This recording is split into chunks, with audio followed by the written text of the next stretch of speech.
राजस्थान के बाड़मेर जिले में एक हैरान कर देने वाला मामला सामने आया है। इसमें एक व्यक्ति सिर्फ इसलिए अपराधों को अंजाम देता है ताकि वह जिंदा रहने का सबूत दे सके।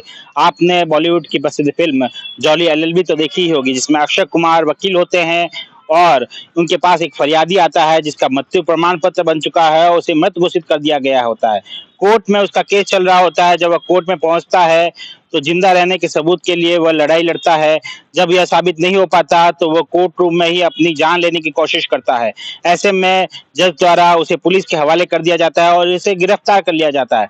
ऐसे में फरियादी वकील को धन्यवाद देता है और कहता है कि मेरे पेपरों में नाम तो आ गया, भले ही मैं गिरफ्तार हो गया। कुछ ऐसा ही मामला पुरानी फिल्म कागज में भी देखने को मिलता है, जिसमें कई घटनाओं को अंजाम इसलिए सिर्फ इसलिए दिया जाता है ताकि सरकारी पेपरों में नाम आ सके और जिंदा रहने का सबूत दिया जा सके।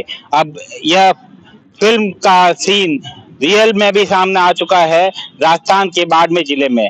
राजस्थान के बाड़मेर जिले में एक बाबूलाल नाम के व्यक्ति ने सिर्फ इसलिए अपराध को अंजाम दिया ताकि वह अपने जिंदा रहने का सबूत दे सके। बाबूलाल ने एक स्कूल में जाकर हेडमास्टर और अध्यापक पर चाकू से वार किया, उन्हें गंभीर रूप से घायल कर दिया। इसके बाद में ग्रामीणों ने उसे पकड़कर पुलिस के हवाले कर दिया। जब पुलिस ने गहनता से पूछताछ की तो पूरा मामला सामने आया और पूरा मामला जब सामने आया तो सभी हैरान रह गए। दरअसल बाबूलाल सिर्फ इसलिए अपराधों को अंजाम देता था ताकि वह सरकारी रिकॉर्ड में आ सके।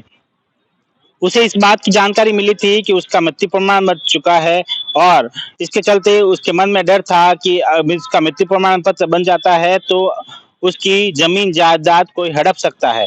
ऐसे में उसने इस तरह की घटनाओं को अंजाम देने का प्लान बनाया। इसके साथ ही वह पहले भी कई तरह के अपराधों को अंजाम दे चुका है। एक बार तो वह टंकी पर भी चढ़ चुका है, मोबाइल टावर पर भी चढ़ चुका है। इसके साथ में आए दिन वह पत्नी से झगड़ा कर लेता था ताकि उसे पुलिस पकड़ कर ले जाए और सरकारी रिकॉर्ड में उसका नाम आ जाए। दरअसल बाबूलाल जो है उसे अपने पड़ोसियों से इस बात की जानकारी मिली कि उसका मृत्यु प्रमाण बन चुका है। ऐसे में उसके मन में ख्याल आया कि अगर मेरा मृत्यु प्रमाण पत्र बन चुका है और मेरी पत्नी और मेरे बच्चों की मृत्यु हो जाती है तो पीछे से मेरी जमीन जायदाद कोई हड़प लेगा। ऐसे में उसके मन में जिस तरह से ख्याल आया कि मैं सरकारी पेपरों में अगर मेरा नाम बार बार दर्ज करवाऊं तो मैं जिंदा रहने का सबूत दे सकता हूं। इसलिए उसने अपराधों को अंजाम देना शुरू कर दिया। जुलाई के पहले सप्ताह में वह गुजरात गया था। वहां पर नौकरी नहीं मिली, कोई काम नहीं मिला तो वह फिर से 18 जुलाई को अपने गांव लौट रहा था। गांव लौटने पर शिवाना बस स्टैंड पर उसने शराब पीकर वह वापस बस में चढ़ा। बस में चढ़ने के बाद अपने गांव की ओर रवाना हो गया। ऐसे में उसके मन में ख्याल आया कि वह रात को गांव में ही टंकी पर चढ़ेगा और सुबह प्रशासन को अपने आप को आग लगाकर मरने की धमकी देगा। ऐसे में पुलिस उसे पकड़ लेगी और फिर से उसकी पुलिस की रिपोर्ट और कागजों में उसका नाम आ जाएगा। ऐसे में वह बीच में ही जब चूड़ी बेरा गांव उतरा और बस से जब उतरा तो उसके सामने स्कूल थी। ऐसे में उसने प्लानिंग बनाई कि वह स्कूल के अंदर जाएगा, स्टूडेंट और अध्यापकों को बंधक बनाएगा और जब पुलिस आएगी तो उसे गिरफ्तार करेगी और गिरफ्तार करने के बाद में उसके पेपरों में नाम आ जाएगा।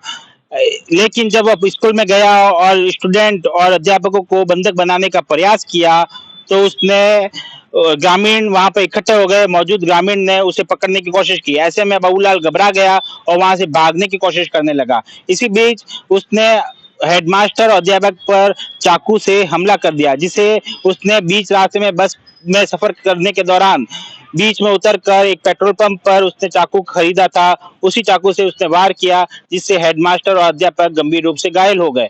इसके बाद में वह भागने की कोशिश करने लगा लेकिन ग्रामीण ने उसे पकड़ लिया और वहां पर बुरी तरह से उसे पीटा। उसके बाद में पुलिस को बुलाकर पुलिस को हवाले कर दिया। प्राथमिक उपचार के बाद में जब पुलिस ने उससे पूछताछ की तो पूरी घटना का खुलासा हुआ। सुमित देवड़ा, टीवी 9 बाड़मेर।